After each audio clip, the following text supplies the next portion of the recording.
Ons gaan nou aan oor die nageslag van God as Christus Jesus en die nageslag van God deur en in en as gevolg van Christus Jesus en dan die nageslag van God wat slegs in Christus Jesus erken word. Ons moet 'n onderskeid tref tussen God die Vader en God die Seun in hierdie reddingsplan van God. Die Vader God het as God sy Seun uit hom gegenereer. Nou as jy na die Griekse betekenis van daai woordjie kyk, gegenereer, dan beteken dit eenvoudig, dis 'n saad wat net deur die man voortgebring word en wat lewe. Mense sukkel 'n bietjie met hierdie konsep wat ons vergelyk hierdie konsep met 'n biologiese konsep van die saad wat in die baarmoeder geplaas word en nou word daar 'n ovum bevrug of 'n eiersel bevrug en dan kom 'n ovum wat later dan 'n sigoot word en wat dan later dan 'n fetus word wat dan later 'n kind word. So as ons kyk na daai konteks van die saad, dan beteken dit 'n saad wat in 'n vrou geplant was om 'n lewe voort te bring. Maar in hierdie opsig, God wat Christus uit hom gegenereer is, beteken dis 'n saad wat lewe absoluut voortgebring het sonder die teenwoordigheid van 'n vrou. Want God het uit sy lewe, uit sy gees uitgevat en hy het Christus voortgebring uit hom uit, van hom af en uit hom uit. Hy het nie Christus 'n God gemaak nie, soos die Jehova getuies sê nie. Christus was as God, uit God voortgebring, maar as God wat die offerlam sou word vir die mens. Ons moet daai onderskeid tref. Want die Bybel sê vir ons, in Openbaring 13 vers 8, en ek gaan hom lees soos hy in die oorspronklike Grieks is, nie soos die vertalers hom vertaal. As jy die oorspronklike vertaling wil sien, die korrekte vertaling, dan moet jy die King James gaan lees. Maar luister wat sê hy. Al die bewoners van die aarde sal hom aanbid, elkeen wie se naam nie opgeskryf is in die boekrol van die lewe van die lam wat geslag is vanaf die grondlegging van die wêreld. Nou hy praat hierso van die mense wat gaan aanbid is wat die duiwel en sy merk gaan aanbid. Die wie se name nie opgeskryf is in die boek van die lam wat geslag was nie. Dis nie 'n uitverkiesing en 'n reprobasielering nie. Dit is die lam wat uitgekies het om gered te word en die wat in hom glo, hulle name word in die opgestaande lam wat gekruisig was vir ons se boek van die lewe geskryf. So ons moet net daai onderskeid tref, dat Vader God het hierdie Christus uit hom gegenereer, voortgebring, sonder om dit by 'n vrou in te voeg. Nou die groot boeke en die groot teoloë, as hulle kyk daarso na Hebreërs 1:5 en Hebreërs 5:5 waar dit duidelik na vore kom, as hulle nie, maar dit verwys na die maagdelike geboorte van Jesus van Nasaret nie, dit verwys hoegenaamd en geensins na die maagdelike geboorte van Jesus Christus. Dit beteken dat God het Christus as God uit hom uit voortgebring om God te wees in ons, sodat hy as God in ons die ankerplek kan word waar God die Vader en God die Heilige Gees in hulle volle wese by ons kan kom inwoon en dat in hierdie Triniteit daar 'n uitdrukking is as Christus na buite. Dis wat dit beteken. Dis 'n groot mondvol daai, maar as ons nou kyk na die nageslag van God, dan begin ons hierso by Galasiërs 3 vers 21, die B-gedeelte. Want as daar 'n wet gegee sou wees wat lewend kon maak, sou die vryspraak eintlik op grond van die wet kon geskied. Maar die skrif het alles onder die sonde ingesluit, sodat die belofte wat op die geloof in Jesus Christus gegrond is, gegee kan word aan diegene wat glo. So hier maak Paulus dit baie duidelik, dat Die redding is nie deur die wet nie. Die redding is nie deur werke, meriete en dade nie. Die redding kom nie vanuit Abraham, Isak en Jakob nie. Die redding kom nie vanuit Israel uit nie. Die redding is slegs en alleen binne in die persoon van Jesus Christus. Om te glo in Christus Jesus, dis waar die redding kom. En wat is dit wat ek glo van Christus Jesus? Romeine 5 vers 10, dat ek gered word deur sy lewe, luister mooi, ek word gered deur sy lewe. Dit beteken dat God sy lewe in my inplaas as Christus, die ewige lewe van God. En wat die lewe van God is vir my en vir jou. Hy plaas hierdie Christus in my, en hierdie Christus word dus dan my lewe, my enigste funksionele lewe waarmee ek leef. Dit wat met jou hier praat is Christus in my wat met jou praat. Waar jy as 'n kind van die Here beweeg, is dit Christus in jou as jy. Nou wat sê hy? Hy sê hierso, as daar 'n wet gegee kon word wat lewend sou maak, sou die vryspraak eintlik op grond van die wet geskied. Nou hierso sê Paulus 'n baie interessante ding, daar is nie lewe in die wet nie. Daar is nie die reg op lewe gegee in die wet nie. Want die Here Jesus sê, hy sê, soos die Vader lewe in homself het, so het hy aan die Seun die reg gegee om 'n lewe van sy eie te hê. Ek parafreer nou, om dit nou regtig te vertaal, hy sê, soos die Vader die lewe met het hy aan die Seun die mag gegee om ook lewe in homself te hê. So hier sien ons 'n verwysing waar die Here sê, jy word deur die lewe van Christus gered. Jy word nie gered deur die wet en die werke en die Joodse vaders nie. Nee, dit was vir Israel. Israel was nie gered nie. Israel het in mercy gegaan. Goedertierenheid, nie genade nie. Genade is iets wat van God die Vader en God die Seun kom, nie van die God van die Ou Testament nie. Want die God van die Ou Testament kon nie die sonde wegneem en verwyder en die sondige natuur doodmaak. Hy kon dit slegs toemaak met die bloed van diere. Daarom was daar nie 'n Christus wat gesterf het nie, daar was nie 'n Christus wat opgestaan het nie, daar was nie 'n Christus wat opgevaar het hemel toe nie, en daar was nie 'n Christus wat vir hulle ingetree het nie. Daar was nie 'n kruisdood in die Ou Testament gewees van Jesus nie, en as daar nie 'n kruisdood is nie, is daar nie 'n wedergeboorte nie. Maar ons gaan aan. Die woord van die Here sê vir ons, want as daar 'n wet gegee sou wees, wat lewend kon maak, sou die vryspraak eintlik op grond van die wet kon geskied. Maar die skrif het alles onder die sonde ingesluit, sodat die belofte wat op die geloof in Jesus Christus gegrond is, gegee kan word aan diegene wat glo. Sien jy? Die belofte wat op geloof in Jesus Christus gegrond is, gegee kan word aan diegene wat glo. Wat is die belofte? Die belofte van die lewe. Die belofte dat Jesus Christus in jou die lewe van God is. Dat Christus in jou fisies kom inwoon en in hom bring hy die lewe van God uit. Hy is God se lewe in jou. Vers 23. Voordat hierdie geloof gekom het, was ons onder die toesig van die wet ingesluit met die oog op die geloof wat in die toekoms geopenbaar sou word. Hoor jy wat sê hy? Op grond van die geloof wat in die toekoms geopenbaar sou word. Ons was almal tot en met die koms van Christus en sy kruisiging en sy opstanding onder die wet gehou, want daar sou 'n tyd kom na die dood en die kruisiging van Jesus Christus en sy opstanding dat ons deur geloof gered sal word, nie deur werke, nie deur die wet nie, nie deur die voorvaders nie, nie deur die profete nie. Maar dat daar 'n toekomstige geloof geopenbaar sou word, naamlik Christus ons lewe.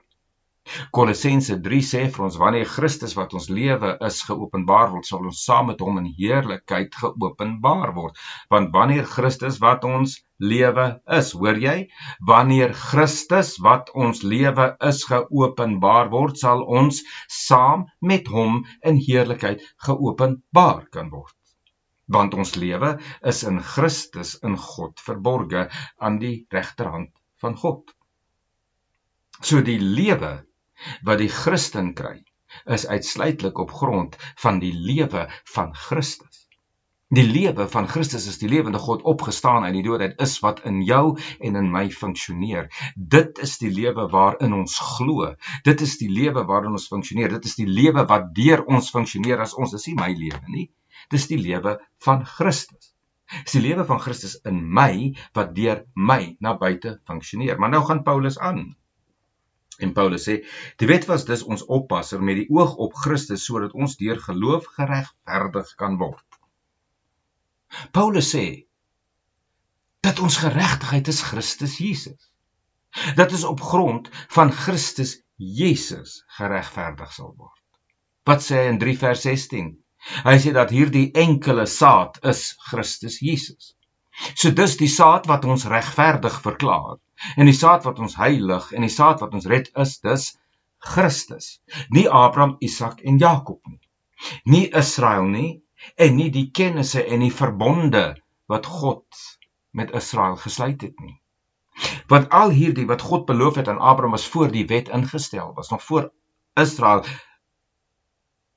gemaak was. Het God gesê, dat Abraham het God geglo en het was vir hom tot geregtigheid gereken.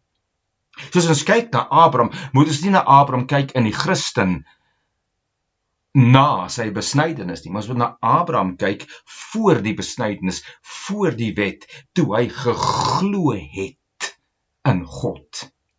En geglo het dat die saad gaan Christus wees. Dit is al verbinding wat ons het met Abraham. Ons sou geken word aan die nageslag van die saad, Jesus Christus. Want ons geloof sou in Jesus Christus wees, nie die wet nie, want die geloof wat Abraham ontvang het, was nie van die wet nie, maar was in God gewees. Nou sê hy hierso. Maar nou dat die geloof gekom het, staan ons nie meer onder die toesig van 'n oppasser nie. Want deur die geloof is julle almal kinders van God in Christus Jesus, vers 26. Hoor jy? Deur die geloof in Christus Jesus en sy geregtigheid is jy 'n kind van God. Luister. Is jy 'n kind van God in Christus Jesus. Jy is nie 'n kind van God in Abraham nie. Jy is nie 'n kind van God in Isak en in Jakob nie. Jy is nie 'n kind van God in Adam nie. Jy is nie 'n kind van God in Israel nie. Jy is 'n kind van God in Christus. En Christus, sê die Bybel vir ons, Efesiërs 1:5, is waar ons kindskap is. Nou luister, hy sê, want julle wat in Christus gedoop is, het Christus soos 'n kleed aangetrek. Wat beteken hierdie in Christus gedoop te wees? Romeine 6 vers 3 en 4. Of weet julle nie dat ons wat in Christus Jesus gedoop is, in sy dood gedoop is nie? Deur die doop is ons dus saam met hom in die dood begrawe, net soos Christus deur die magtige heerlikheid van die Vader uit die dode opgewek is, so ook ons 'n nuwe lewe sal lei. En dan vers 8. As ons saam met Christus gesterf het, glo ons dat ons ook saam met hom sal leef. Jy sien, ons lewe is in en saam met Christus alleen. Is nie saam met Abraham, Isak en Jakob en is nie saam met Israel en die profete nie. Is nie saam met die wet nie, maar dit is saam met Jesus Christus. Want as hy hier praat van die doop in Jesus Christus, beteken jy is gedoop in sy dood in Galasiërs 2 vers 20. Ek is saam met Jesus gekruisig, ek leef nie meer nie, maar Christus leef in my, omdat hy sy lewe vir my gegee het, waarmee ek nou leef. En ek moet geloof in daai lewe hê.